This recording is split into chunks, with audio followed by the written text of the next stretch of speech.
Hello and welcome to the class. जैसे कल exam हुआ है एंड क्वेश्चंस की लेवल जो है थोड़ा मतलब कि याद करने वाली चीज़ें था, और वर्टिब्रेट एंड इनवर्टिब्रेट से जो क्वेश्चन आया था एकदम गहराई से, ठीक है। लेकिन जो उसके अलावा जो बायोकेमिस्ट्री है या सेल बायोलॉजी है, थोड़े बहुत वहाँ पर कॉन्सेप्चुअल क्वेश्चंस भी है। और हम लोग वर्टिब्रेट एंड इनवर्टिब्रेट को देखकर पूरा पेपर तो तय नहीं कर पाएंगे। फिर भी वो चीज़ें जो डिफ़िकल्ट था वो सबके लिए डिफ़िकल्ट है, तो इसलिए घबराने की कोई ज़रूरत नहीं है। और इस साल सीट भी आपकी पीजी सीट इंक्रीज हुआ है। यदि आप अभी जो आंसर मैं बताऊंगी उसे थोड़ा चेक कर लीजिए।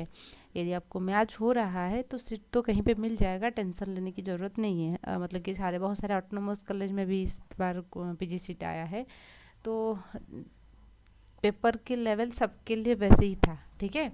अच्छा, क्योंकि वर्टिब्रेट इनवर्टिब्रेट जो क्लास लेवल में क्वेश्चन पूछा गया है तो उतना तो गहरे में कोई नहीं, मतलब जनरल कैरेक्टरिस्टिक्स तो हम पढ़ते हैं, तो इसी तरीके से, ठीक है। तो आइए हम ये ऑफिशियल मतलब कि ऑन ऑफिशियल आंसर की आप मान के चल सकते हो। तो फिर जब आएगा ऑफिशियल आंसर की देखेंगे। लेकिन यहाँ पे जो आंसर आपको बता दिया जाएगा तो हो सकता है कि आपको मतलब कि लगभग वो करेक्ट आंसर होने वाला है, ठीक है। अच्छा, हम देखेंगे। तो सबसे पहला क्वेश्चन, जैसे कि black water fever is caused by, जो कि मलेरिया है, प्लाज्मोडियम फैल्सीफेरम जो होता है, ठीक है ना, जिसमें हम बोलते हैं जो मोस्ट कॉमन मलेरिया होता है वो प्लाज्मोडियम फैल्सीफेरम की वजह से होता है। एंड स्पेसिफिकली यहाँ पे ब्लैक वाटर मतलब कि जो यूरिन है तो वो उनके कलर जो है ब्लैक हो जाता है, तो इसलिए ब्लैक वाटर फीवर उसको कहा जाता है, प्लाज्मोडियम फैल्सीफेरम की वजह से होगा। Euplectella belong to which class of phylum Porifera. तो यहाँ पे देखिए जो भी चीज़ें पूछा गया है क्लास के बेसिस पे पूछा गया है, रादर देन पिछले टाइम पे क्या हुआ था कि जनरल कैरेक्टरिस्टिक से क्वेश्चन आया था। लेकिन यहाँ पे तो इधर बात करेंगे तो ये क्या होगा, तो आपका ऑप्शन नंबर बी हेक्साक्टिनिल्डा के अंदर ये आ जाएगा, क्या, यूप्लेक्टेला, ठीक है। अच्छा, तो correct route of following Ascaris, Ascaris human body के अंदर यदि हम बात करेंगे तो ये कॉन्टामिनेटेड फूड के थ्रू मतलब कि जो खाना है, फूड है, ड्रिंक है, कॉन्टामिनेटेड यदि है तो ये डाइजेस्टिव सिस्टम को आ जाएगा। फिर डाइजेस्टिव सिस्टम से ये लंग्स को चला जाता है, ठीक है ना। मतलब कि डाइजेस्टिव सिस्टम वही डाइजेशन होने के बाद ऑब्जर्व होगा ब्लड को, ठीक है। तो उसके बाद लिवर को वो चला जाएगा, किसके लिए, तो ये चला जाएगा लिवर को स्पेसिफिकली यदि हम बात करेंगे डिटॉक्सिफिकेशंस के लिए। फिर हम बात करेंगे लिवर से ये कहाँ जाता है ना, आपके लंग्स की तरफ, ठीक है, लंग्स की तरफ, लंग्स को, एंड फिर लंग्स से फिर वापस फिर और एक बार एंट्री कर लेता है। क्या है, क्योंकि यहाँ पे जो आस्कारिस लुम्ब्रिकर्ड्स है उनका एक ही होस्ट होता है, ठीक है, दैट इज़ द ह्यूमन, और उसका दूसरा होस्ट नहीं है। तो जैसे आपको पता होगा जो food pipe and wind pipe एक ही चीज़ें रहता है, फिर वापस ये क्या करता है ना, लंग्स से वापस डाइजेस्टिव सिस्टम में एंट्री होता है, ठीक है। तो इसलिए इसके हिसाब से आंसर जो होगा गट है, गट गट सब में गट है, उसके बाद हार्ट दे रखा है, नहीं, गट के बाद तो हार्ट नहीं आएगा, तो इसलिए ऑप्शन नंबर ए तो गलत हो गया। लीवर, लीवर सब में लीवर है। अच्छा, लीवर के बाद दो प्लेस में हार्ट है, उसके बाद लंग्स है, उसके बाद गट है, ठीक है। अच्छा, तो यदि हम बात करेंगे ये जो ऑप्शन है, ठीक है ना, ये ज़्यादा, क्योंकि देखिए यदि आपने पूरा का पूरा जो सर्कुलेशंस के पाथवे देखोगे ना तो आपको समझ में आएगा। सर्कुलेशंस में स्पेसिफिकली क्या है ना, जैसे कि मान लीजिए हम सॉरी, अच्छा, तो जैसे कि मान लीजिए ऐसे हम देखेंगे ये स्टोमक वगैरह हो गया, जो भी खाना डाइजेस्ट होता है, ठीक है, खाना डाइजेस्ट होने के बाद ये ब्लड वेसल्स को ऑब्जर्व हो जाएगा, होने के बाद ये लीवर को जाता है फॉर डिटॉक्सिफिकेशन, ठीक है ना, हेपेटिक पोर्टल सिस्टम है, ये लीवर को जाता है डिटॉक्सिफिकेशन के लिए। लीवर से वो चीज़ें वापस चला जाता है हार्ट को, एंड हार्ट से चला जाता है फॉर ऑक्सीजन लाने के लिए लंग्स को, ठीक है, लंग्स को। तो यहाँ पे डाइजेस्टिव सिस्टम उससे लीवर, लीवर से हार्ट, हार्ट से लंग्स, फिर वापस लंग्स से फिर क्योंकि लंग्स की यदि आप स्ट्रक्चर देखोगे कुछ ऐसे हैं, ठीक है, ये लंग्स है, तो इसी तरीके से दो लंग्स है ना। अच्छा, तो ये लंग्स के अंदर एंट्री होगा to the pulmonary pulmonary aorta देके हार्ट से जो आता है ना, तो ये लंग्स के आ जाएगा। फिर लंग्स से ट्रैकिया ब्रोंकाई इस तरीके से यहाँ पे आ जाएगा। तो जैसे आपको पता होगा ट्रैकियल रीजन से यहाँ पे एक फूड पाइप है, एक विंड पाइप है, तो ये क्या करेगा, इस एरिया से फिर वापस एंट्री होता, जो कफिंग वगैरह होता है तो वापस फिर डाइजेस्टिव सिस्टम के अंदर चला जाएगा। तो इस हिसाब से यदि हम बात करेंगे तो यहाँ पे गट, लिवर, हार्ट, लंग्स, उसके बाद फिर गट। ठीक है, ऑप्शन डी के साथ हम चल सकते हैं। तो सी भी नहीं होगा क्योंकि गट, लिवर, लंग्स, फिर ट्रैकिया, गट इधर रखा है, तो ये हम देखेंगे। ठीक है, तो जो रूट है कुछ इसी तरीके से होगा, क्योंकि डायरेक्टली तो लीवर से लंग्स को ये कैसे चला जाएगा, क्योंकि जो हेपाटिक पोर्टल सिस्टम्स होता है एंड हार्ट में पूरा का पूरा बॉडी पार्ट से हार्ट को ब्लड जाता है, फिर हार्ट से दूसरे एरिया को। How many ATP molecule are needed to fix 1 molecule of nitrogen, ये तो आपको पता होगा, ये 16 है, मतलब कि 3 हाइड्रोजन एटम जो है, ईच नाइट्रोजन एटम से 3 हाइड्रोजन एटम्स निकलता है एंड 8 इलेक्ट्रॉन्स उससे निकलता है टू रिड्यूस करने के लिए। ठीक है ना, हाँ, तो इसलिए इसी तरीके से 16 होगा। Which type of survivorship curve is suitable for the organism who breed several times, ये क्या कर रहा है, बार बार ब्रीडिंग कर रहा है। जैसे कि आपको पता होगा 3 टाइप की सर्वाइवरशिप कर्व होता है। ठीक है, ये टाइप 1 होता है जिसमें ह्यूमन वगैरह आ जाएंगे। ह्यूमन क्या लाइफ में एक बार रिप्रोड्यूस करते हैं, नहीं, लेकिन आजकल तो हो गया एक बच्चे, हम दो, हमारा एक, ऐसे हो गया, लेकिन उनकी क्या पास कैपेसिटी है। ठीक है ना, आप आपकी पेरेंट्स की जनरेशन देखोगे, मतलब कि मिनिमम तो 3-4 भाई बहन उनके हो रहेंगे, आप लोगों का शायद 2 या तो मैक्सिमम टू मैक्सिमम 3। ठीक है ना, लेकिन अभी जो है ना, आप लोग जब माँ बाप बनेंगे तो आपका एक ही बच्चा होगा, तो ग्रेजुअली ऐसे हो रहा है। तो इसलिए ह्यूमन जो है बार बार रिप्रोड्यूस कर सकता है, और ये टाइप 1 है। फिर बर्ड्स वगैरह टाइप 2 होते हैं, एंड जो इस तरीके से होता है दिस इज द टाइप 3, ये एक बार रिप्रोड्यूस करेंगे, जिसको हम सेमिलिपेरिटी कहते हैं, एक बार ऐसे इंसेक्ट वगैरह होते हैं, और बहुत लार्ज नंबर ऑफ ऑफस्प्रिंग्स भी प्रोड्यूस करते हैं। तो ये बोल रहा है कि हु ब्रीड्स सेवरल टाइम, मतलब कि इटियोपेरिटी की बात हो रहा है, जो बार बार रिप्रोड्यूस करते हैं हम उसको इटियोपेरिटी बोलते हैं। तो इटियोपेरिटी क्लास मतलब कि टाइप 1 में आ जाएगा, तो ऑप्शन 1 होगा। ठीक है, सॉरी ए होगा आंसर।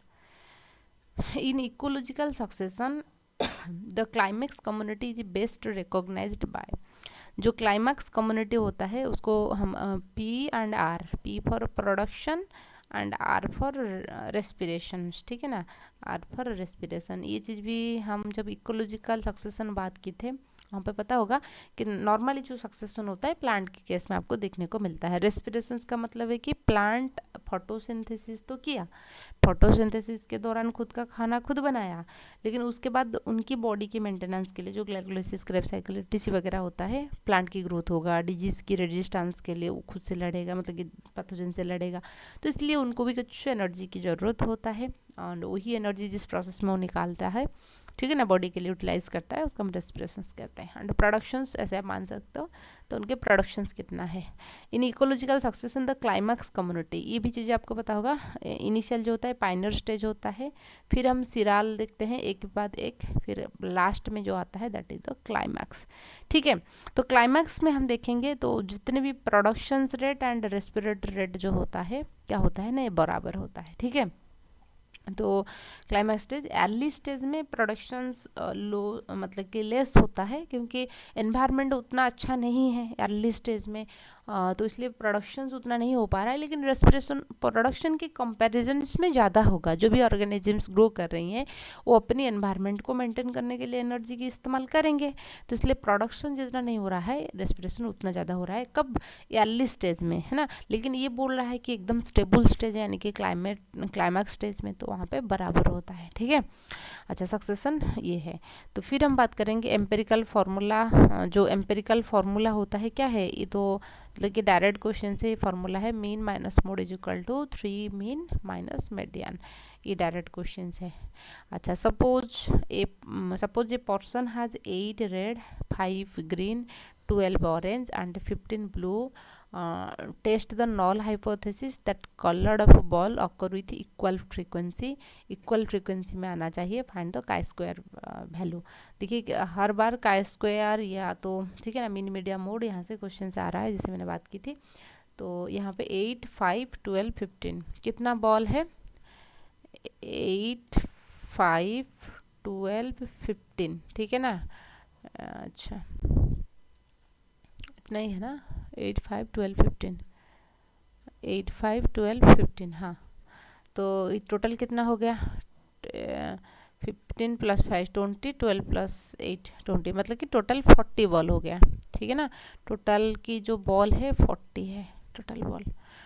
तो ये बोल रहा है कि हम इतना बॉल है आपके पास, सपोज पर्सन्स ये सारे बॉल है, test the null hypothesis occurred that the colour of the ball occur with the equal frequency. जब भी आप मतलब कि एक मान लीजिए कि सैक है या एक बकेट है, उसमें 12 ऑरेंज बॉल है, 15 ब्लू बॉल है, 8 रेड बॉल है, 5 ग्रीन बॉल है। आप बोलोगे यदि मान लीजिए मैंने 4 बॉल लाऊंगी, ठीक है ना, मतलब कि 4 डिफरेंट कलर की है इसलिए मैं 4 बोल रहा हूँ, red green orange and blue.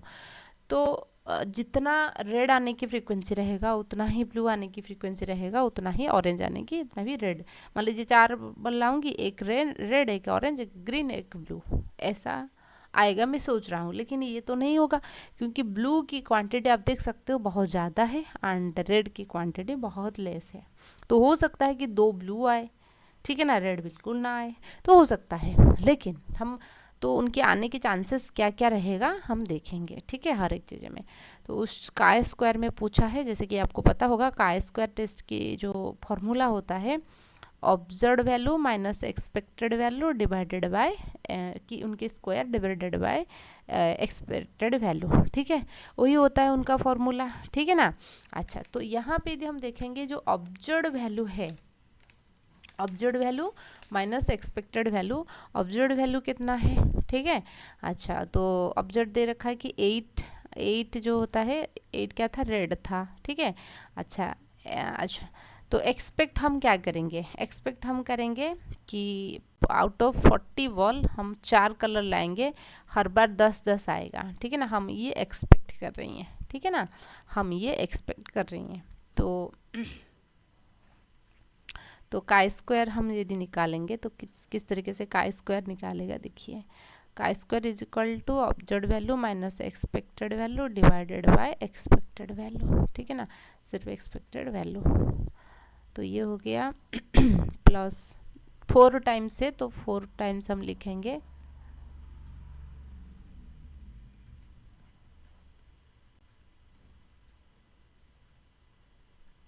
ठीक है। अच्छा, तो यहाँ पे यदि हम बात करेंगे तो हम हमारे जो एक्सपेक्टेड है, जो हम एक्सपेक्ट कर रहे हैं, तो हम क्या एक्सपेक्ट कर रहे हैं कि total amount of blood ball जो होता है 40 है, 4 डिफरेंट कलर की है, तो हम एक्सपेक्ट कर रहे हैं कि 10 आएगा, ठीक है ना, वहाँ से जब हम निकालेंगे 10-10 आएगा।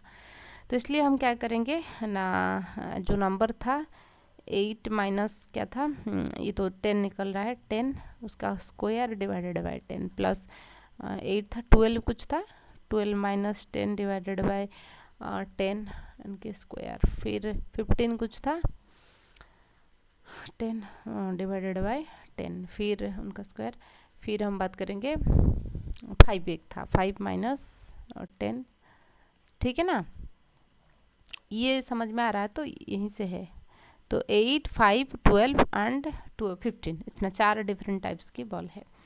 तो यदि हम उसको उनकी कैलकुलेशंस करेंगे, ये सारे चीज़ें की यदि हम कैलकुलेशंस करेंगे तो हमको कुछ ऐसे आएगा, ठीक है। तो 8 माइनस 10, ठीक है, 8 माइनस 10 इसको करेंगे तो 10 2 का 4 हो जाएगा, 4 का मतलब कि 8 माइनस 10 ये -2 होगा, -2 की स्क्वायर 4 हो जाएगा, 4/10 कितना होगा, 4/10 जो है 0.4 है, तो इसी तरीके से हम निकाल लेंगे तो होगा उसका 0.10 है। यहाँ पे 12 माइनस मतलब कि 4 की स्क्वायर है 16, 16/10 करेंगे तो ठीक है, 16/10 करेंगे तो 0.1 1.6 होगा, 1.6 होगा कुछ इस तरीके से। फिर 5 की स्क्वायर डिवाइडेड बाय 10 तो 25/10 करेंगे तो 2.5 हो जाएगा।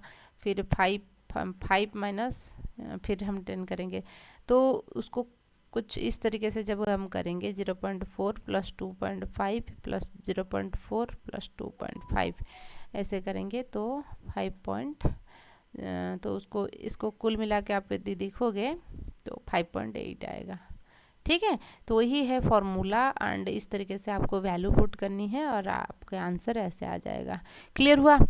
तो अब हम देखेंगे, ये हो गया चीज़ें। अच्छा तो 5.8 ये है आंसर। ठीक है ना, ऑप्शन नंबर डी होगा। How many stages there are in incomplete metamorphosis. Metamorphosis के टाइप्स हमने देखा था, इनकम्प्लीट मेटामॉर्फोसिस पूछा है, 3 है।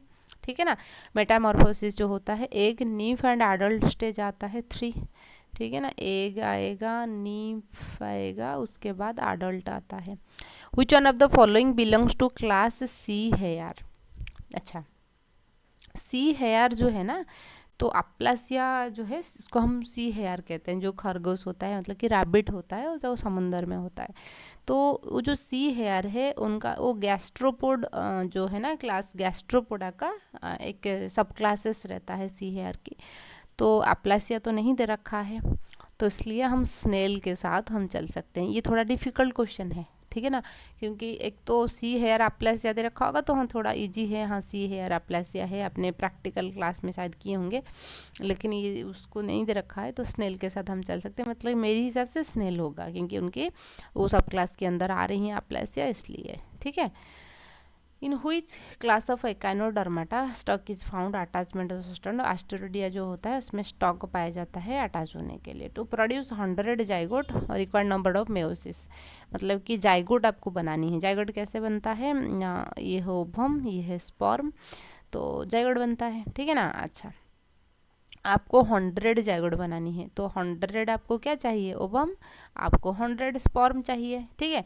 अच्छा, 100 ओवम बनाने के लिए एक बार जब मेयोसिस होता है एक ही ओवम बनता है, तो 100 मेयोसिस की ज़रूरत होता है। लेकिन जो स्पर्माटोजेनेसिस की जब हम बात करेंगे, एक बार स्पर्माटोजेनेसिस से 4 स्पर्म बनता है, तो हमको कुल मिला के 100 स्पर्म चाहिए। तो 25 टाइम्स जब मेयोसिस होगा आपको 100 स्पर्म मिल जाएगा। तो इसलिए 100 टाइम मेयोसिस होने से 100 एग मिलेगा, 25 टाइम्स मेयोसिस होने से 100 स्पर्म मिलेगा, क्योंकि एक बार में 4 मिल रहा है तो 25 टाइम्स होगा, तो आपका ये हो जाएगा। ठीक है, तो 100 + 25 125 ये आंसर होगा। ठीक है। अच्छा, 13 क्वेश्चन नंबर 13 देखेंगे।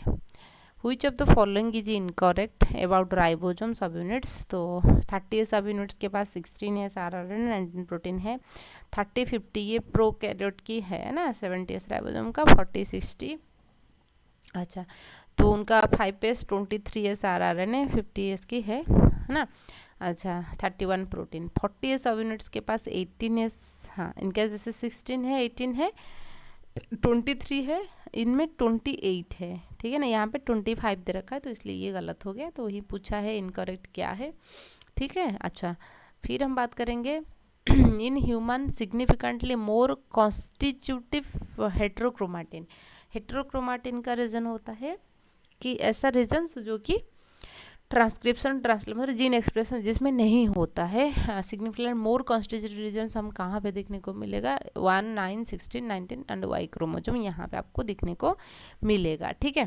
इन most somatic cell central duplications कहाँ होता है, एस फेज में होता है। जो डुप्लीकेशन वाली बात है, चाहे वो डीएनए रेप्लिकेशन हो या तो सेंट्रियल डुप्लीकेशन हो, दो चीज़ जो होता है एस फेज में होता है। वो तो एकदम बिल्कुल इजी क्वेश्चन है। ठीक है। Heart of which animal makes 2 pacemaker. 2 pacemaker कौन सी चीज़ें में है, जो हर्डमानिया है उनमें 2 है। ये भी थोड़ा डिफिकल्ट क्वेश्चन है और रिमेम्बरिंग क्वेश्चंस है। ठीक है। अच्छा, type of fangs found in sea snakes. Sea snakes ज़्यादातर जो होते हैं पॉइजनियस होते हैं, तो उसमें प्रोटेरोग्लाइफोरस, जितने भी वर्टिब्रेट इनवर्टिब्रेट्स के क्वेश्चन है ना, वो थोड़ा मॉगिंग वाला है। ऐसा नहीं कि आप पे वहाँ पे कोई ट्रिक लगाओगे या कुछ आपको सॉल्व करना पड़ेगा, ऐसा नहीं है। जो सेल बायोलॉजी आपने जैसे देखा, ये क्वेश्चन तो सामान्य था, मतलब कि जो ये वाला जो सेंट्रल कहाँ पे डुप्लीकेट हो रहा है, ये तो आपको पता होगा। ठीक है ना, हम लोग जब पढ़ रहे थे सेल डिवीजन, ये चीज़ आपको मैंने बताई थी। अच्छा, तो फिर हम बात करेंगे heart of which animal has 2 pacemaker. ये तो हो गया। Type of B, option B होगा। The name of the Mesozoic super continent that considered all the present continent. जो ऐसा सुपर कॉन्टिनेंट जो है कौन सी में जो उसके साथ है, ठीक है ना। तो पांजियान हम जो जिसको बोलते हैं, Mesozoic super continent contain all the present continents, हम जिसको पांजिया बोलते हैं, ठीक है। अच्छा, which of the following is not correct, मतलब कि इनकरेक्ट हमको पूछा है। The formula for spinal cord, yes, जो सर्वाइकल वर्टिब्रा नेक रीजन्स में होता है उनमें 7 होता है, फिर थोरासिक रीजन्स मतलब चेस्ट रीजन में 12 होता है, लुम्बर यानी कि बेली वाला हिस्सा में 5 होता है, फिर सैक्रल 5 होता है, कॉक्सिस से होता है 4 होता है, ये सारे फ्यूज्ड है, सही है। मामलियन पेल्विक गार्डल, पेक्टोरल गार्डल जो शोल्डर वाला हिस्सा है पेक्टोरल, एंड पेल्विक का मतलब है कि जो वेस्ट वाला हिस्सा होता है, ठीक है ना, जहाँ पे थाई वगैरह मतलब कि formula acetabular ischium pubis and ilium, ये भी सही है। External ear epiglottis contains the elastic cartilage, yes. In intramembranous ossification bone develop by replacing hyaline cartilage, नहीं, इंट्रामेम्ब्रानियस पूछा है, ठीक है ना। जब मेम्ब्रानियस पूछेगा मेम्ब्रानियस की मतलब क्या होता है, मतलब है कि फाइब्रस मेम्ब्रेन से बोन को जब डेवलप हो जाता है तो हम उसको मेम्ब्रानियस बोलते हैं।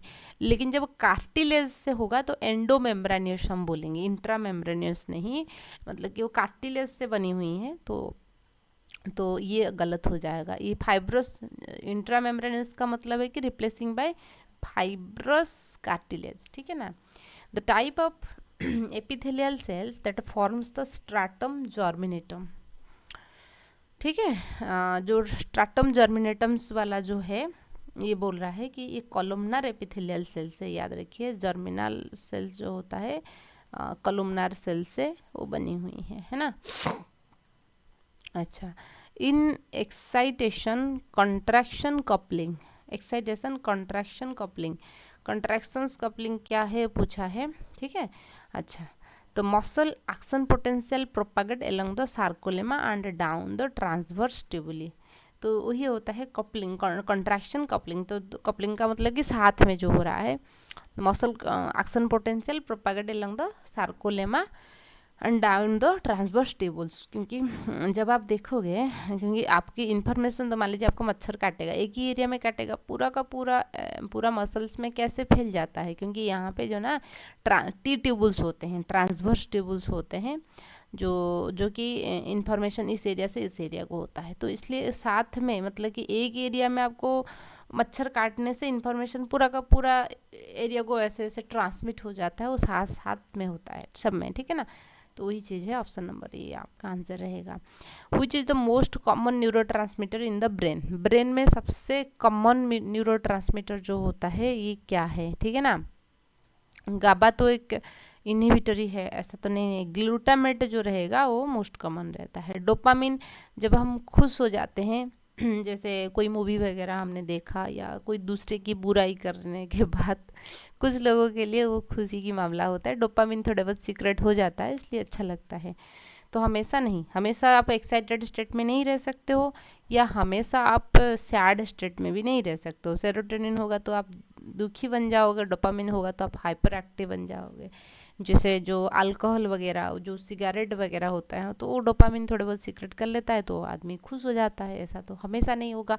तो मोस्ट कॉमन जो होगा ग्लूटामेट होगा। गाबा भी वैसे इनहिबिटरी है तो आप वहाँ से भी कर सकते हो। ये क्वेश्चन डायरेक्ट हमने कहीं पे नहीं पढ़ा है, लेकिन आप ऐसे एलिमिनेट कर सकते हो।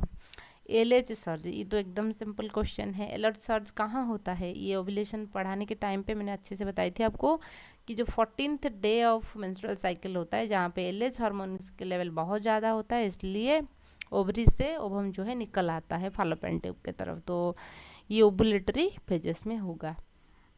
The protein core of proteoglycan is rich in which residue, protein core of the प्रोटियोग्लाइकान,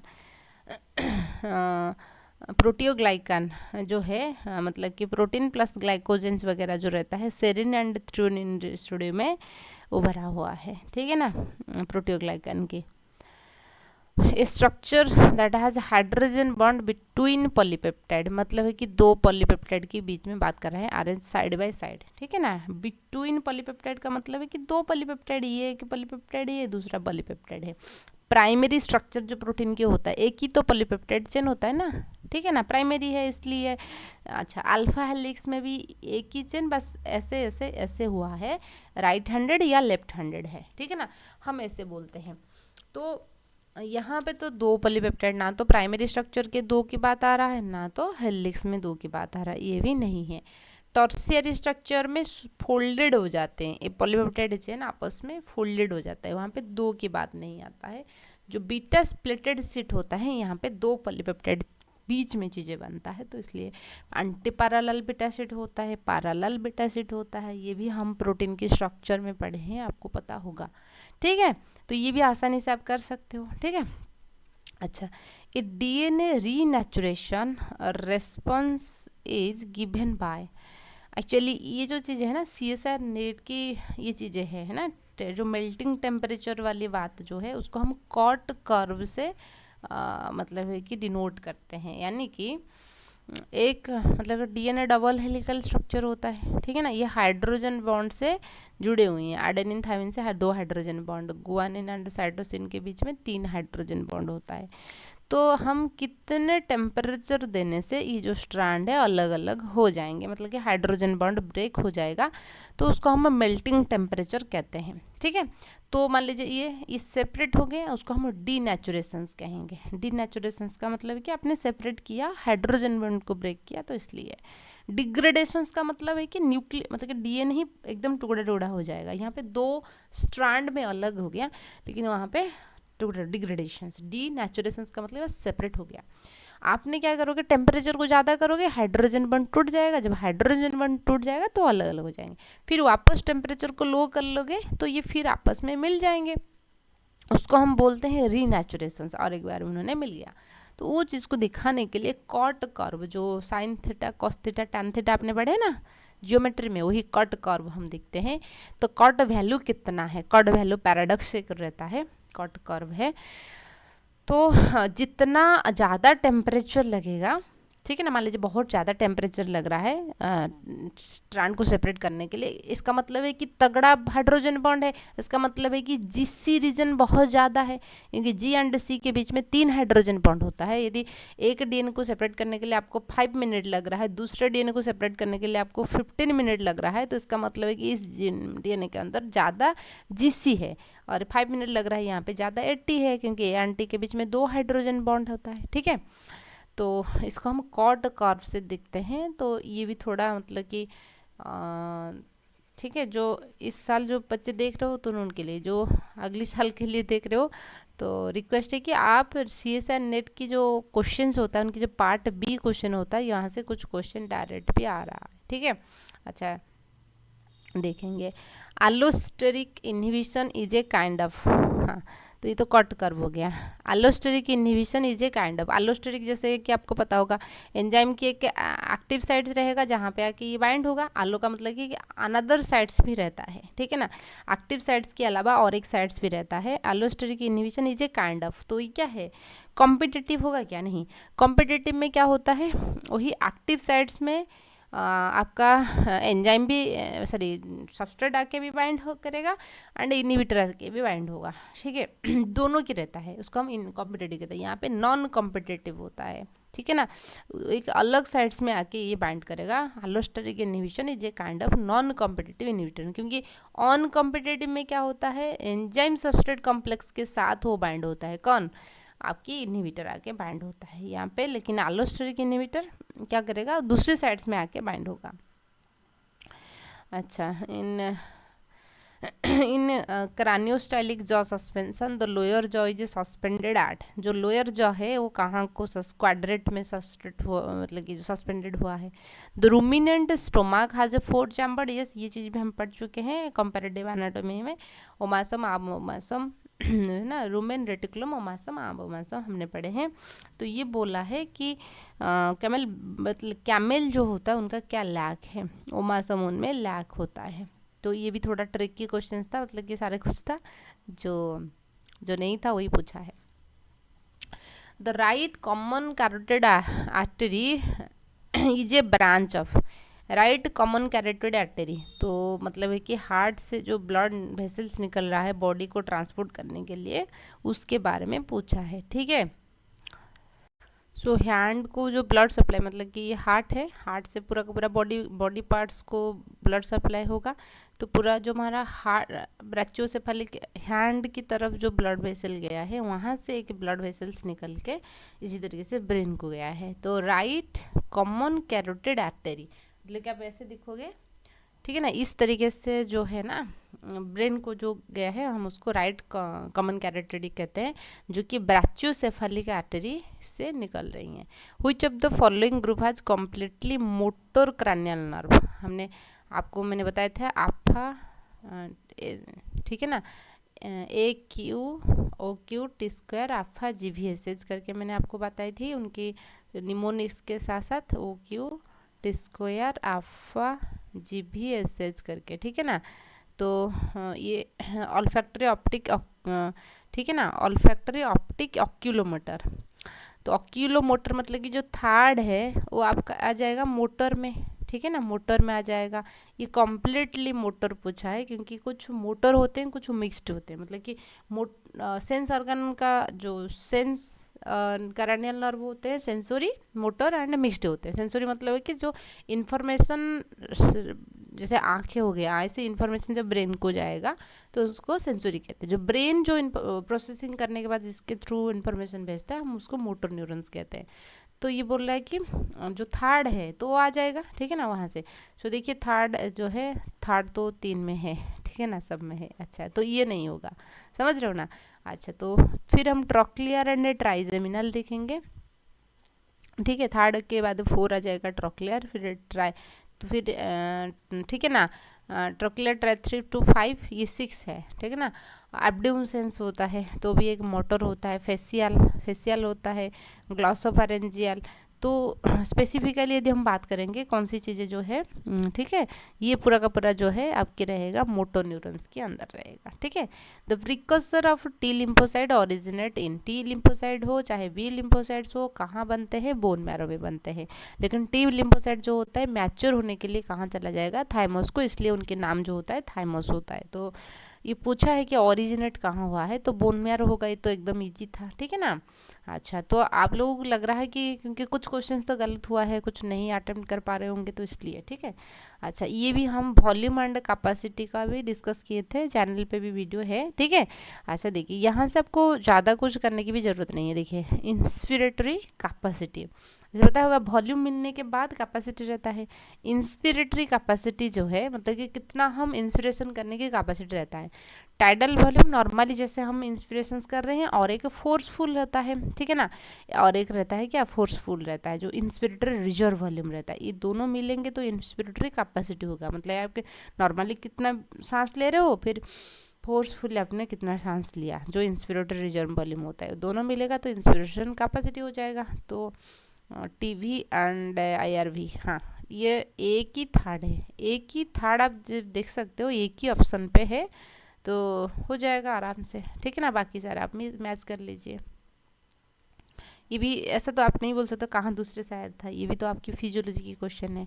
which of the following indicate ventricular muscular depolarisation, यदि आपने लास्ट तो नहीं, लास्ट वाला जो क्वेश्चन मैंने अपलोड की थी वो था वर्टिब्रेट से, तो उससे पहले जो फिजियोलॉजी के क्वेश्चन मैंने डिस्कस किए थे, और उसमें था आपकी क्या, वही ईसीजी के बारे में मैंने बात की थी। And P wave Q R S complex, and है ना पी, फिर क्यू आर एस, ये ठीक है ना, एंड टी वेव। यदि आप देखोगे यहाँ पे क्यू आर एस जो था वेंट्रिकुलर डिपोलराइजेशन, टी था वेंट्रिकुलर रिपोलराइजेशन के बारे में। तो क्यू आर एस कॉम्प्लेक्स होगा, वेंट्रिकुलर मसल्स डिपोलराइजेशन पूछा है, तो क्या होगा, ठीक है, क्यू आर एस कॉम्प्लेक्स होगा, क्योंकि पी वेव जो होता है ऑरिकिल के लिए, ऑरिकिल के डिपोलराइजेशन यानी कि कंट्रैक्शन के लिए होता है, Q R S ventricular contractions के लिए होता है।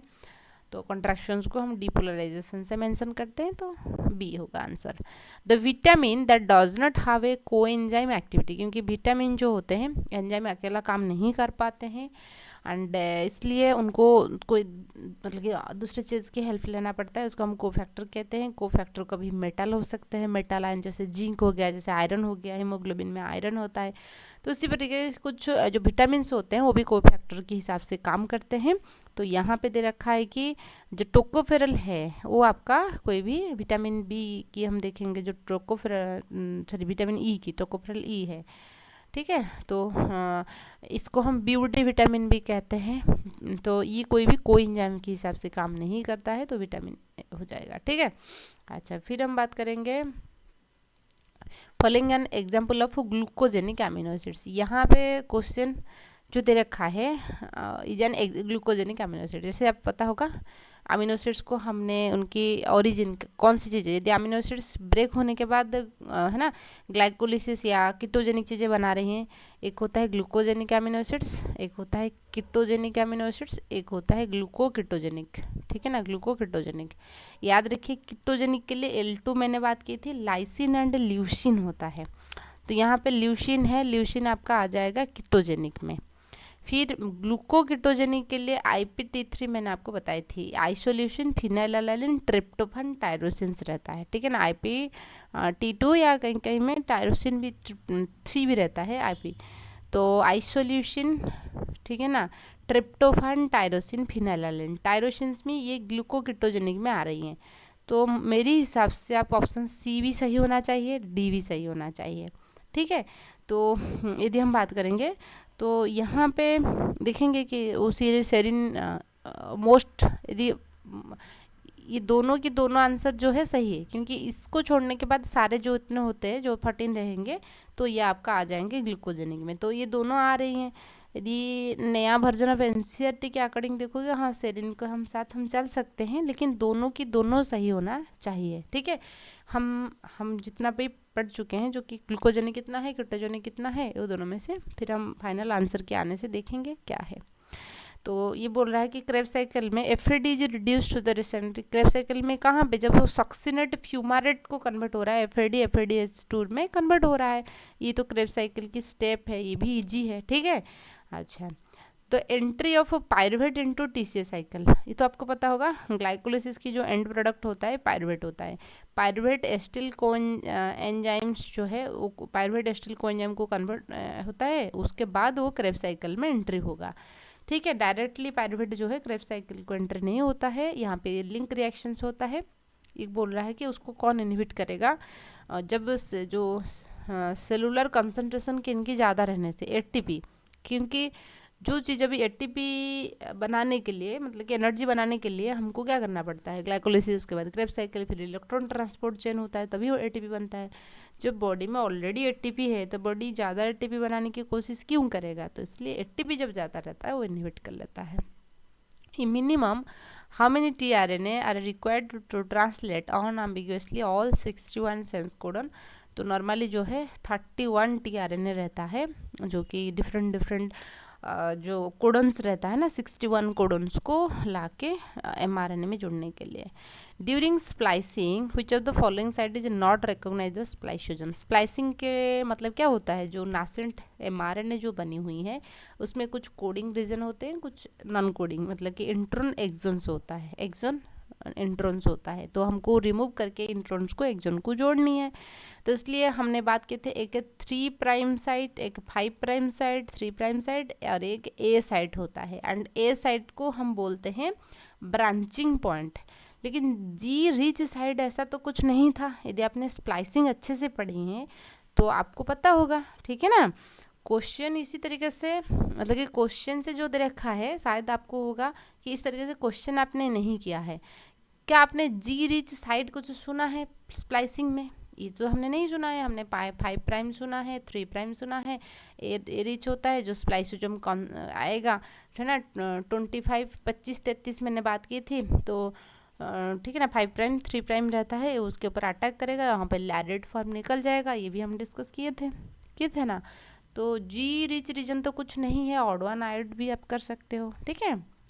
तो 40 the study that led to discovery of a post transcriptional gene silencing phenomenon was performed by. ये एक्चुअली ये चीज़ हमने, ये डाटाबेस चीज़ें होता है, कुछ एप्लीकेशंस वाले कुछ नहीं दे रखा है कौन सी चीज़ें के ऊपर, प्लांट के ऊपर एक्सपेरिमेंट किया गया था। हालांकि आंसर पिटूनिया है, लेकिन ये चीज़ हमने भी कहीं पे डिस्कस नहीं किए थे, तो ठीक है। The lethal mutations that seen in yellow mice due to mutations, जो येलो माइस की जो म्यूटेशंस होता है ना, ये डिलीशन की वजह से होता है, डिलीशन की वजह से। यहाँ पे रेयरली जीन है एंड रेयरली जीन एंड एक अल्बिनो जीन था उनका, ठीक है ना। ये भी हमने आपको नहीं बताया है, हम लिथालिटी का मतलब हमने बताया था कब होगा क्या होगा। तो एक राली जीन है, एक अल्बिनो जीन है। जब डिलीशन हो जाता है राली जीन की एंड अल्बिनो जीन की, जो प्रोमोटर है उनका भी क्या डिलीशन हो जाता है, तो उस टाइम पे वो लिथल होगा, मतलब कि जिंदा नहीं रहेगा। तो इसी वजह से, ठीक है। अच्छा, ये क्वेश्चन थोड़ा कंसेप्चुअल है और ये अच्छा है। इन ए गैमेट हैज 16 क्रोमोजोम। गैमेट समझ रहे हो तो, गैमेट हम बोलेंगे तो इसका मतलब कि स्पर्म एंड ओवम होगा। गैमेट में हैप्लॉइड क्रोमोजोम रहता है, ये तो आपको पता है। यदि n इज इक्वल टू 16 है, ठीक है, n इज इक्वल टू 16 है, तो गैमेट में कैसे रहता है, एक क्रोमोजोम है, उसमें एक ही डीएनए है, तो डीएनए ना बोल के हम क्या बोलोगे, आप बोलोगे क्रोमैटिड बोलोगे, ठीक है।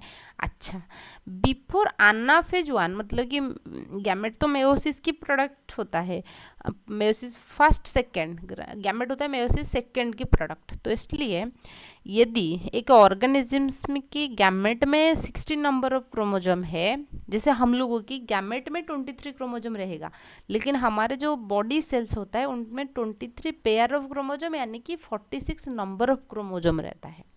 समझ रहे हो ना। हमारे केस में हमारे बॉडी, मतलब जैसे मान लीजिए कि मेल है ना, ह्यूमन मेल है, फीमेल है, कुछ भी है, आप उनकी गैमेट में कितना क्रोमोजोम आपको कोई पूछेगा, आप बोलोगे 23 नंबर ऑफ क्रोमोजोम है, लेकिन उनकी बॉडी सेल्स में 46 नंबर ऑफ क्रोमोजोम है। जब कोई भी सेल डिवाइड नहीं किया है तो इनकी केस में हम मान के चलेंगे, तो इसका मतलब है इनमें 32 क्रोमोजोम रहेगा, उनकी नॉर्मल सेल्स में 16 पेयर या 36 नंबर ऑफ क्रोमोजोम रहेगा, ठीक है।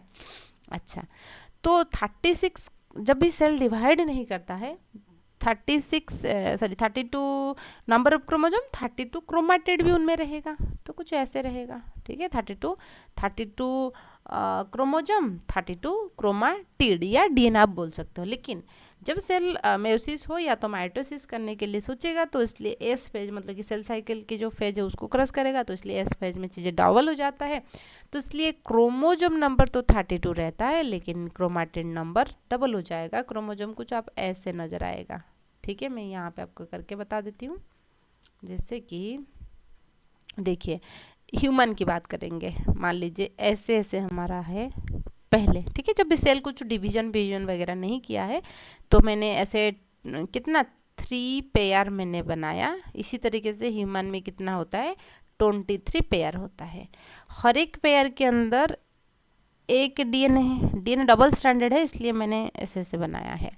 तो 23 पेयर ऑफ क्रोमोजोम, ठीक है, वही 23 नंबर, मतलब कि वही 23 पेयर ऑफ क्या हो जाएगा, क्रोमैटिड हो जाएगा। इसी नंबर में भी बात करेंगे, 46 नंबर ऑफ क्रोमोजोम होगा एंड 46 नंबर ऑफ क्या होगा, क्रोमैटिड या डीएनए बोल सकते हो, क्रोमैटिड या डीएनए बोल सकते हो, ठीक है। डीएनए बोलो मतलब क्या, ज़्यादा क्लियर हो जाओगे। क्रोमैटिड इसलिए कहते हैं क्योंकि हिस्टोन प्रोटीन की चारों तरफ लिपटा हुआ है ना, और कंडेंस ऐसे देखेंगे तो क्रोमोजोम नंबर 46 एंड ये वाला जो क्रोमैटिड 46, जब भी ये सेल डिवाइड करने की कोशिश करेगा तो एस फेज में डीएनए डुप्लीकेट हो जाता है, कुछ ऐसे हो जाएगा। अब क्रोमोजोम नंबर वही 46 रहेगा, लेकिन जो क्रोमैटिड नंबर, ठीक है ना, ये क्रोमोजोम है, लेकिन जो क्रोमैटिन है ये 92 हो जाएगा, ठीक है, 92 हो जाएगा। क्यों, क्योंकि अभी ऐसे कंडीशंस कुछ ऐसा था, अभी ऐसा हो गया है ना। अच्छा, जैसे कंडीशन दे रखा है, फिर जब भी वो डिवाइड करता है तो 23 हो जाएगा, टोटल 4 मिलेंगे, 92 हो जाएगा। क्वेश्चन में जैसे दे रखा था, यहाँ पे 16 दे रखा था, तो हम देखेंगे तो 16 है तो पूरा का पूरा नंबर जो है उनका कितना रहेगा, मतलब कि 32 रहेगा। 32 में जब सेल डिवाइड नहीं किया है 32 डीएनए रहेगा, डिवीजन करने के लिए सोचेगा तो 64 कर लेगा। एनाफेज में सेपरेट होते हैं क्रोमोजोम, मतलब कि एनाफेज 1 में क्रोमोजोम जो है अलग अलग हो जाएंगे, लेकिन क्रोमैटिड उतना रहता है, एक सेल के अंदर वो चीज़ होता है। लेकिन ये एनाफेज से पहले पूछा है तो 64 होगा, समझ में आए ना, ठीक है ना, तो 64 आंसर हो जाएगा। Direct repeats in the insertion elements are present in, जो इंसर्शन एलिमेंट होता है जो आपके बैक्टीरियल ट्रांसपोजोम्स में जो चीज़ें पाया जाता है, ठीक है। यदि बैक्टीरियल ट्रांसपोजोम्स के बारे में हम बात करेंगे, बैक्टीरियल ट्रांसपोजोम्स के बारे में देखिए, एक इंसर्शनल सीक्वेंसेस होता है, कंपोजिट सीक्वेंसेस होते हैं कि मिक्स्ड होता है, ठीक है। अच्छा, इंसर्शनल सीक्वेंसेस की जो लेंथ होता है 800 बेस पेयर से लेकर 2000 बेस पेयर होता है, ठीक है, जिसमें एक ट्रांसपोजेबल जीन देखने को मिलेगा। ट्रांसपोजेबल जीन मतलब है कि इस जीन से प्रोटीन बनेगा, उसके बाद एंजाइम मिलेगा, इस एंजाइम्स क्या करेगा, पर्टिकुलर डीएनए सेगमेंट्स को एक एरिया से कट करके दूसरे एरिया में लेके पेस्ट करेगा, ये चीज़ होता है। उसके बाद उनमें कुछ सीक्वेंसेस होता है, मतलब कि इन्वर्टेड सीक्वेंसेस रहेगा, ऐसे ऐसे करके इन्वर्टेड रहेगा, मतलब उल्टा, यहाँ पे जो सीक्वेंसेस है उनका उल्टा रहता है। जो और एक जो है ना, एक मार्कर सीक्वेंसेस होता है जिसको हम बोलते हैं क्या, यहीं पे प्रेजेंट होता है, इनके बीच में रिपीटेटिव सीक्वेंसेस होता है, 5 to 11 बेस पेयर की ये चीज़ें होता है, यहीं पे आपको देखने को मिलेगा। तो ये ऑफ स्ट्रीम होता है एंड ये डाउन स्ट्रीम होता है, ऐसा मान के चल सकते हैं। तो यहाँ पे देखेंगे direct repeat in insertion elements are present. तो जो है डायरेक्ट रिपीट जो है वो कहाँ प्रेजेंट है पूछा है, तो with in the inverted repeat, क्योंकि इन्वर्टेड रिपीट के बीच में था, ये जो इन्वर्टेड रिपीट है उनके बीच में ये है, तो इसलिए यहीं पे रहेगा, ठीक है। अच्छा, फिर हम बात करेंगे, तो ऑप्शन सी के साथ हम चल सकते हैं दोनों। द चिक development of the movement during gastrulation, चिक की डेवलपमेंट गैस्ट्रोलेशन के टाइम पे जो होता है, जो मूवमेंट हम बात करेंगे वो स्पेसिफिकली इंग्रेशंस टाइप की रहेगा। For an unborn child which of the procedure has the least risk, मतलब है कि कुछ फिटल कंडीशंस में कोई डिजीज है या नहीं है उसको पता करने के लिए कुछ टेस्ट किया जाता है। जैसे अमीनोसेंटेसिस आपने पढ़े होंगे, अम्नियोटिक फ्लूइड को हम इंजेक्शंस के थ्रू लाते हैं, है ना, उसके बाद उसका कार्योटाइपिंग भी किया जाता है, कोई क्रोमोजोमल एबनॉर्मलिटीज है या नहीं है उसको पता करने के लिए। हालांकि लोग आजकल उसको कर रहे हैं सेक्स को डिटरमाइन करने के लिए, मेल है या फीमेल है, ठीक है। कोरियनिक विली सैम्पलिंग, मतलब कि जो कोरियन लेयर होता है, कोरियन लेयर स्पेसिफिकली प्लासेंटा बनाने में हेल्प करता है, ठीक ना। प्लासेंटा एक मदर एंड फिटस दोनों की होता है, लेकिन अल्फा फिटोप्रोटीन सैम्पलिंग जो होता है वो मदर की जो वेन होता है, आर्म की जो वेन होता है वहाँ से लिया जाता है।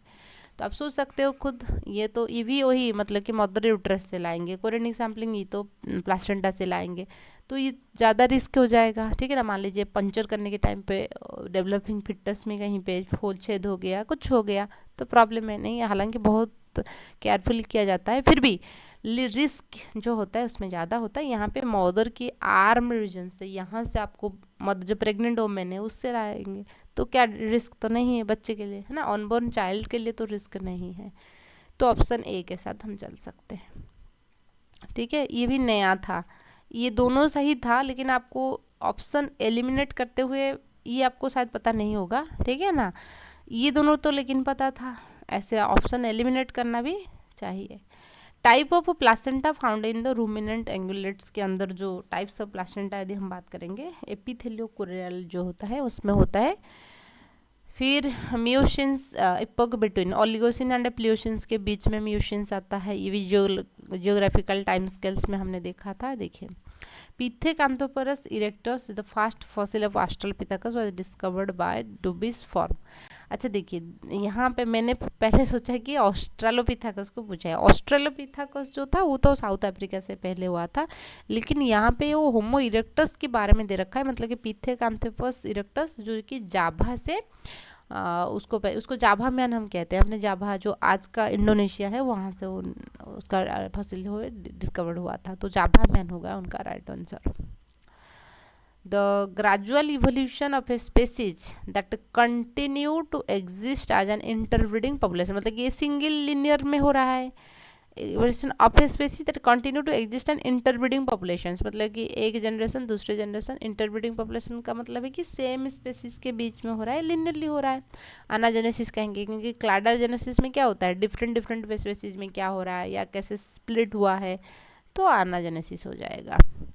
ग्रेट डाइंग जो है वो कब, जो ग्रेट डाइंग जो हमने मास एक्सटेंशंस बढ़ा था, ठीक है।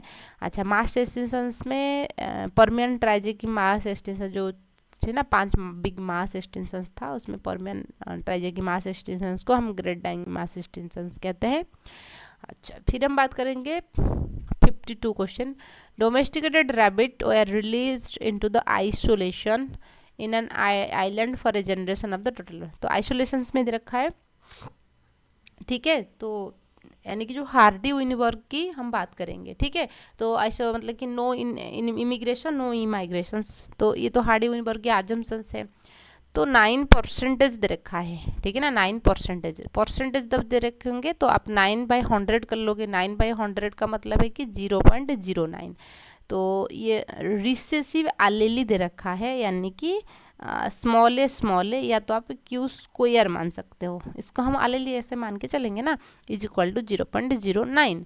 तो सिंपल क्यू कितना होता है, ठीक है ना, ये एलेली दे रखा है। फ्रीक्वेंसी यदि हम बात करेंगे 0.09 की, तो 0.3 हो जाएगा, ठीक है, 0.3 हो जाएगा। यदि मान लीजिए Q 0.3 है तो P आप निकाल सकते हो, P प्लस Q1 होता है ना। तो Q 0.3 है तो P is equal to 1 minus 0.3 यानी कि 0.7 हो जाएगा। आपको P पता है कितना 0.7, Q पता है 0.3, तो आपको हेट्रोजाइगस पूछा है 2PQ होगा। ये तो फॉर्मूला भी आपको पता है ना, P square plus Q square plus 2PQ, क्योंकि हम P प्लस क्यू की होल स्क्वायर हम लिखते हैं, ठीक है ना। तो इसलिए 2 इंटू 0.3 इंटू 0.7, तो 7 21 42, तो आंसर हो जाएगा 42। क्लियर हुआ, आंसर 42 हो जाएगा। फिर हम बात करेंगे N example of associative learning. यदि आपने एनिमल बिहेवियर वाला क्वेश्चंस किए हैं तो डायरेक्ट क्वेश्चंस था, ठीक है ना। क्या होगा answer, all of this above होगा, ठीक है ना। ये direct question, Skinner's box use to experiment of the operant conditions, direct question आप देख सकते हो, ठीक है। अच्छा, मैंने 1 मिनट, मुझे तो लग रहा है कि क्वेश्चन जो था डायरेक्ट क्वेश्चन ही था। स्किनर्स एक्सपेरिमेंट हम देखेंगे एनिमल बिहेवियर वाला, ठीक है। 1 सेकेंड, मुझे लग रहा है कि एकदम मतलब ये क्वेश्चन हमने किया है, मुझे लग रहा है बिहेवियर वाला जो था, MCQ ऑफ बिहेवियर वाला का जो था,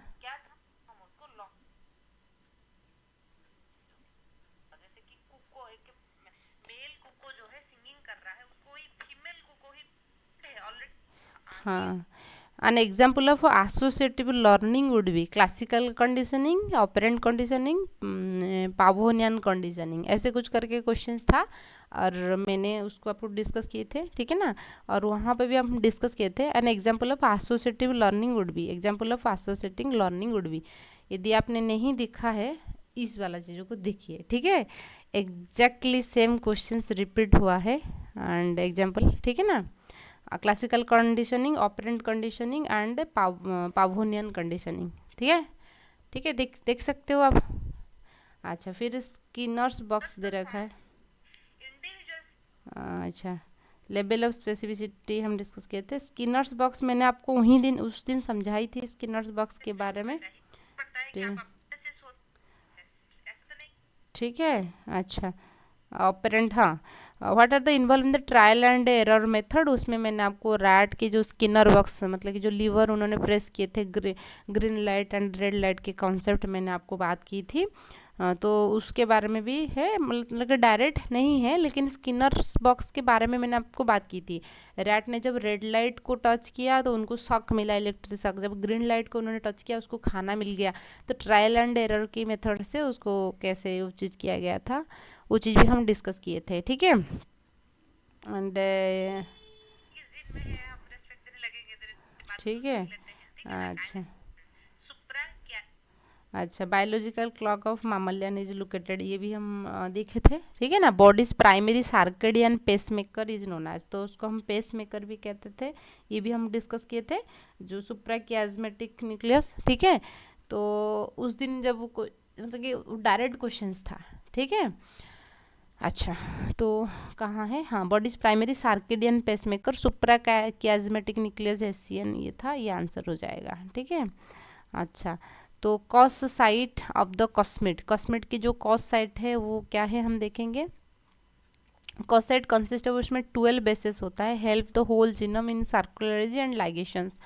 वो तो पहले लिनियर करेंगे, मतलब कि मान लीजिए स्पेसिफिकली कॉस क्या होता है, कॉस साइड लैम्ब्डा फेज के साथ हम प्लाज्मिड को जब ऐड करते हैं हम उसको कॉस्मिड कहते हैं। लैम्ब्डा फेज के साथ कॉस साइड रहता है, वो क्या करेगा, वायरसेस से, लैम्ब्डा फेज का मतलब कि वायरसेस की डीएनए है, उसमें आपके टारगेट डीएनए को आप कट करके लिनियराइज करोगे, उसमें ऐड करोगे, उसको लेके प्लाज्मिड के साथ हमको सर्कुलराइज करनी है। तो cos site of the cosmid consist of 12 bases, ये तो एकदम सही है। Help whole genome in circularization and ligations, हाँ इसको हम मान के चल सकते हैं, लेकिन पहले लिनियर होता है, उसके बाद जब वो कॉस्मिड के साथ जुड़ता है तभी वो क्या होता है, ना सर्कुलराइज होगा। तो मेरे हिसाब से ये मान के हम चल सकते हो, ठीक है ना। उसको ये कौन सी हिसाब से, क्योंकि जब वो ये कॉस साइड दे रखा है, अब तो कॉस्मिड, अच्छा अच्छा, तो हम सी के साथ चल सकते हैं, सी के साथ चल सकते हैं, दोनों करेगा।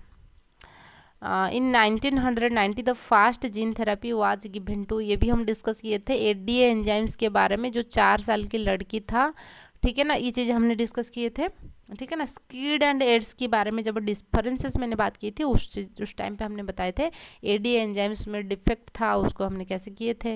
Which hormone is administered to person suffering from a mild fall in the blood pressure, blood pressure जब डाउन है तो क्या करेंगे, एड्रेनालिन हम करेंगे। एड्रेनालिन क्या करेगा, जो हार्ट बीट रेट है उसको इंक्रीज करेगा, ठीक है, तो उनका डायरेक्ट इफेक्ट रहता है, तो इसलिए ब्लड प्रेशर फॉल है तो उसे कर सकते हैं, ठीक है।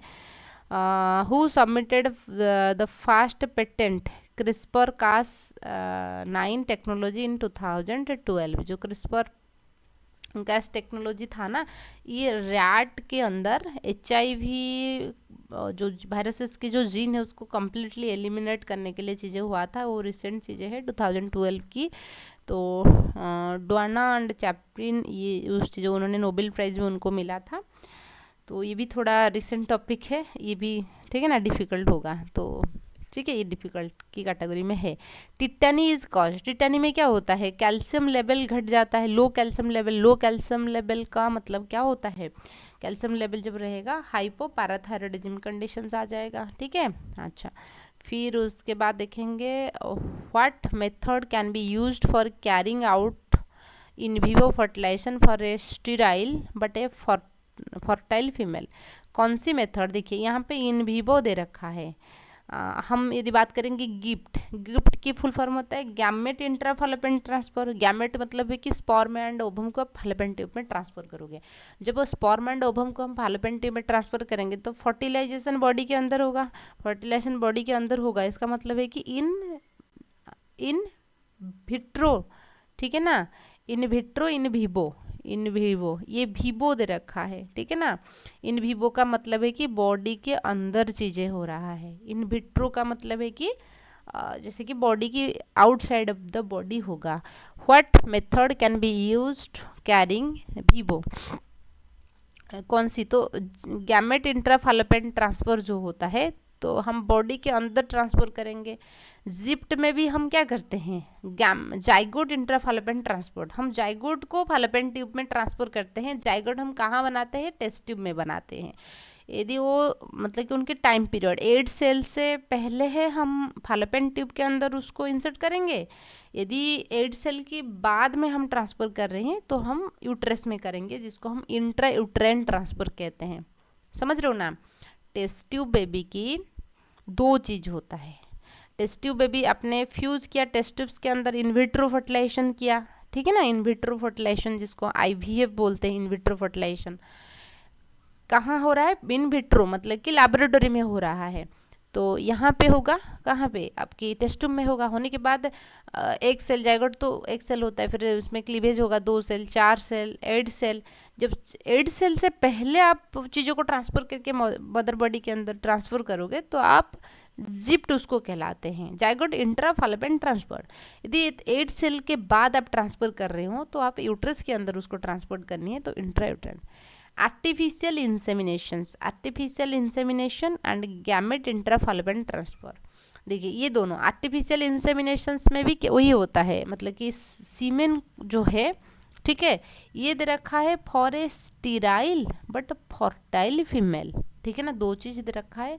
मेरी हिसाब से गिफ्ट बेस्ट आंसर होगा, क्योंकि यदि वो फीमेल स्टीराइल है, ठीक है ना, यदि फीमेल स्टीराइल है मतलब है कि कुछ ओवम वगैरह कुछ नहीं बन पा रहा है उनकी ओवरी से, लेकिन उनकी यूट्रस, उनके फॉलोपियन ट्यूब है वो सही है, ठीक है ना। तो यहाँ पे थोड़ा मतलब कि आपको वो दिमाग लगाने वाली बात था, तो उन्होंने तो स्टीराइल फर्टाइल करके दे रखा है, इसका मतलब है कि वो ओवम नहीं बना पा रही हैं, ठीक है, ओवम नहीं बना पा रहे हैं, लेकिन उनकी जो फॉलोपियन ट्यूब है वो सही है, एंड उनके यूट्रस के पास कैपेसिटी है कि बच्चा बियर कर पाएगा, यानी कि प्रेगनेंसी परसिस्ट हो पाएगा, लेकिन ओवम नहीं बन रहा है किसी भी वजह से, मान लीजिए, ठीक है ना। तो उस कंडीशंस में हम क्या करेंगे, तो कोई दूसरे फीमेल से, ठीक है ना, वो हम लाके यहीं पे है ना गैमेट को यहीं पे ट्रांसफ़र कर लेंगे। तो नेचुरल प्रोसेस में जब भी स्पर्म जाएगा कॉपुलेशंस के दौरान फर्टिलाइजेशन इधर हो जाएगा, एक तो चीज़ होता है। लेकिन आर्टिफिशियल इंसेमिनेशन हम जिसको कहते हैं, इंसेमिनेशंस में क्या किया जाता है, फीमेल्स में सब कुछ चीज़ें सही है, मतलब कि उनकी ओवम बन रहा है, फॉलोपियन ट्यूब सही है, ओवरी, लेकिन उनकी जो हस्बैंड है यानी कि जो मेल पर्सन है, हो सकता है उनकी स्पर्म काउंट बहुत लेस है, ओलिगोस्पर्मिया कंडीशन है ना, या आजोस्पर्मिया है, बिल्कुल स्पर्म नहीं है सीमेन में, तो उस कंडीशन में क्या किया जाता है, कोई दूसरे डोनर मेल हो सकता है या अपनी हस्बैंड से भी, मतलब कि ठीक है, तो स्पर्म को लिया जाता है, ठीक है, एंड उसकी जो पोटेंशियल कैपेसिटी, मतलब कि मूवमेंट कैपेसिटी उनकी, है ना, मोटिलिटी कैपेसिटी कितना, ये सारी चीज़ों को फिर आर्टिफिशियली इंसेमिनेट किया जाता है, ठीक है। तो ये दे रखा है कि स्टीराइल फर्टाइल वोमेन, स्टीराइल दे रखा है, इसका मतलब कि इसके लिए स्टीराइल है, ये दोनों के लिए ये फर्टाइल है, तो मेरे हिसाब से जो गिफ्ट है वो बेस्ट है, ठीक है, बेस्ट मतलब कि सही रहेगा, सही रहेगा गिफ्ट। इन विवो दे रखा है ना, विट्रो तो नहीं दे रखा है, ठीक है। Which radioactive isotope is commonly used in रिया, रिया के अंदर हमने आयोडीन 125 जो है हमने लेते हैं, वो कितना कितना डिसइंटीग्रेट होता है उसके अकॉर्डिंग हम देखते हैं। आयोडीन 125 कहाँ है, यूरेनियम, कार्बन, आयरन, ये तो नहीं है, हाँ हाइड्रोजन, ट्रिटियम को हम उसके साथ भी मतलब ये ले सकते हैं। देखिए ये बहुत मतलब कि नौटंकी है, ये डायरेक्ट आपने पूछना था, ये मतलब कि घुमा फिरा के पूछा है। एमएससी क्लास 1 मॉलिक्यूल, एमएससी भी हम अच्छे से क्लियर किए थे, ठीक है। एमएससी जो होता है सारे न्यूक्लिएटेड सेल्स में होगा, दिखने को मिलेगा। एमएससी जो होता है वो एंडोजीनियस एंटीजेंस को रिकॉग्नाइज करता है, एंडोजीनियस एंटीजेंस को, समझ रहे हो ना। एंड एमएससी 2 जो होता है एक्सोजीनियस, बाहर से जो कोई आएगा उसको पहचान लेगा, ठीक है। तो एंडोजीनियस एंटीजेंस को कर रहा है, recognition of the glycolipid of the antigens, तो वो भी कर रहा है, वो भी दोनों कर रहे हैं। Resistance of the fungi, resistance of the virus, मतलब कि दोनों एक ही तरीके के हैं, तो दोनों में से कोई एक होगा। एक्टिवेशन ऑफ द न्यूट्रोफिल, तो ऐसा नहीं है। तो यहाँ पे क्या है, रेजिस्टेंस ऑफ द वायरसेस जब होगा, क्योंकि वायरसेस क्या करता है, हमेशा वायरसेस एंट्री करेगा हमारे सेल या किसी भी पैथोजन जो होस्ट बॉडी में एंट्री करता है, उनकी सिस्टम्स को हाईजैक कर लेता है, समझ रहे हो ना। तो इसलिए तो क्या होगा, रेजिस्टेंस वायरसेस जो है, मतलब कि रेजिस्टेंस टू वायरसेस होगा, क्योंकि ये वायरसेस जो है सेल के अंदर एंट्री हो रहा है, तो सेल के अंदर ये एंडोजीनियस है। एमएससी 1 जो होता है वो एंडोजीनियसली काम करता है, सेल के अंदर काम करता है। एंड एमएससी क्लास 2 जो होता है आउटसाइड यहाँ पे काम करता है, तो फंगस वगैरह के लिए एमएससी 2 होगा, तो इसके लिए एमएससी 1 होगा, ठीक है। An example of life attenuated bacterial vaccine जो रहेगा, लाइफ है और अटेन्यूटेड है, तो टाइफाइड के लिए रहेगा। Covaxin in India, Covaxin Indians indigenous covid vaccine was developed by, उसको कौन के थे, जो भारत बायोटेक, ठीक है। The by product of bioluminescence reactions, bioluminescence reactions के अंदर जो बन रहा है बाई प्रोडक्ट वो ऑक्सीजन होता है। An example of passively operated fishing gear is, जो फिशिंग गियर होता है पासिबली जो है गिल नेट जो है उसको हम पासिबली यूज़ करते हैं फिशिंग गियर, फिशिंग करने के टाइम पे, है ना, मछलियाँ वगैरह पकड़ने के लिए। तो saucer shaped crab used in reservoir for fishing in south India, ये थोड़ा मतलब कि क्या मतलब है जो कोची वगैरह होता है ना, कोची केरला में है, ठीक है, उसमें आपको बहुत सारा मतलब कोची में बहुत सारे इंस्टीट्यूशंस है। तो सॉसर शेप्ड क्राफ्ट कौन सी फिशिंग के लिए कौन सी इस्तेमाल किया जाता है, ये भी थोड़ा टॉप क्वेश्चन है, मतलब कि ठीक है। अच्छा, फिर देखेंगे द फॉरेस्ट कंजर्वेशन एक्ट, ये तो सही है, मतलब कि ये तो आपको पता होगा, फॉरेस्ट कंजर्वेशन एक्ट, ठीक है। अच्छा, फिर हम बात करेंगे आपकी a global agreement to protect the stratospheric ozone layer. Ozone layer के लिए जो होता है मॉन्ट्रियल प्रोटोकॉल होता है, ठीक है, मॉन्ट्रियल प्रोटोकॉल जो होता है ओजोन लेयर के लिए होता है। ग्रीन हाउस के लिए किटो प्रोटोकॉल्स होता है, ठीक है। अच्छा, the species which are confined to particular region and not found anywhere else, एक पर्टिकुलर एरिया में जो चीज़ें रहेगा हम उसको क्या कहेंगे, एंडेमिक कहेंगे। आपकी कोविड जो था पैंडेमिक था, मतलब कि पूरा का पूरा जो देश भर फैल गया था, मतलब कि सॉरी पूरा अर्थ भर, ठीक है ना, पैंडेमिक था। ये बोल रहा है पर्टिकुलर एरिया रीजन्स को जब कर रहा है तो एंडेमिक। वल्नरेबल एंड थ्रेटेंड का मतलब है कि जिसकी नंबर लेस है, ठीक है ना, वल्नरेबल का मतलब है कि इनकी नंबर लेस है, ऐसा नहीं कि पर्टिकुलर जोन की बात आ रहा है। जब जोन की बात आएगा एंडेमिक पैंडेमिक हम टर्म यूज करते हैं तो एंडेमिक होगा। The scientific name of the moth which produce tussar, जो टसर प्रोड्यूसिंग जो रहता है वो ही, ठीक है ना, ये वाला। Local swelling of muscles and necrosis of kidney of fish is a symptoms of, तो ये ड्रॉप्सी उनका रहता है। ये फिश फिशरी से इतना क्वेश्चन बना है लास्ट ईयर, मतलब कि एक दो क्वेश्चन आया था। Which of the following is regarded as the best egg producing chicken, ये तो लेगोम जो है वो best egg. Which of the following fever is not transmitted by lice, जो मियासिस होता है उनको वो टिक वगैरह जो होते हैं उससे ट्रांसमिट होता है, लाउस से नहीं, ठीक है। तो first recombinant DNA molecule synthesis Paul वर्ज et al in the year of, first recombinant DNA जो होता है 1972 में हुआ था। अच्छा, Which of the following is true about restriction endonuclease, restriction endonuclease जो है वो तीन तरीके के था, टाइप 1, टाइप 2 एंड टाइप 3। याद रखिए टाइप 2 जो है वो बेस्ट है, रेस्ट्रिक्शन एंडोन्यूक्लियस की टाइप 2 जो है बेस्ट है। बेस्ट क्यों है, क्योंकि वो एटीपी इस्तेमाल नहीं करता है, जहाँ पे रिकॉग्नाइज करता है वहीं पे कट करता है, ठीक है। अच्छा, टाइप 3 भी नहीं करता है लेकिन उनका रिकॉग्निशन साइड कटिंग साइड में बहुत डिस्टेंस है, ठीक है ना, इसलिए उसको हम अच्छे से यूज़ नहीं करते हैं।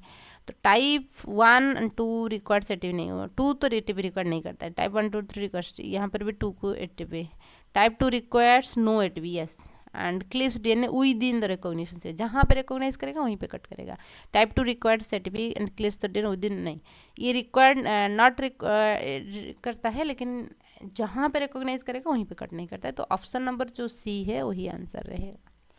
Which of the following sponge is harmful to the Paul Wester, ठीक है ना, पॉल वेस्टर के लिए कौन सी जो स्पॉन्जेस है वो हार्मफुल है, क्लियोना जो है वो हार्मफुल है। Which of the following statement is not correct, अच्छा ये क्वेश्चन जो है ना आपकी जो टीजीटी जो टीचर जब के लिए जो क्वेश्चन था वहाँ से क्वेश्चन जो है वो आया है, ठीक है, मतलब कि इस पर्टिकुलर क्वेश्चन नहीं है लेकिन जो लंदन स्मॉग के बारे में कुछ क्वेश्चन आया था, कल मैंने जब क्वेश्चन देखा मैंने सोचा कि कहाँ मैंने सॉल्व की थी इस क्वेश्चन, तो वहाँ से क्वेश्चन आया था अभी। तो इसका मतलब है कि जब भी आप मान लीजिए नेक्स्ट ईयर की जो बच्चे तैयारी करेंगे तो एक तो है नेट लेवल में CSR नेट लेवल की जो पार्ट बी है उससे करना है, एंड जितने भी उड़ीसा गवर्नमेंट की जितने भी एग्ज़ाम हो रहा है ना टीचर लेवल की बायोलॉजी जो है ना TGT PGT SSB TGT कुछ बहुत सारे हैं, तो उसकी क्वेश्चंस भी करना चाहिए, वही क्वेश्चन जो है रिपीट हुआ है। विच of the following statement is not correct, London smog form in winter, yes,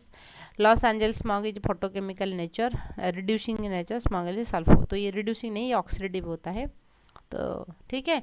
HIV क्या होता है, एक लेंट मतलब कि एक रेट्रोवायरसेस, ऐसा मतलब कि रेट्रोवायरसेस जिसमें प्रोटीन की कोड रहेगा, जब प्रोटीन की कोड रहेगा हम उसको लेंटीवायरस कहेंगे, नहीं तो मतलब सिर्फ RNA है तो हम उस रेट्रोवायरसेस कहेंगे। तो HIV एक लेंटीवायरस है, ठीक है। अच्छा, तो ये है पूरा का मतलब कि आंसर। तो फिर हम देखेंगे आंसर शीट से मैच करेंगे, तो लगभग आप तो इतना कैलकुलेट कर लीजिए इस आंसर शीट के रेस्पॉन्स शीट के अकॉर्डिंग।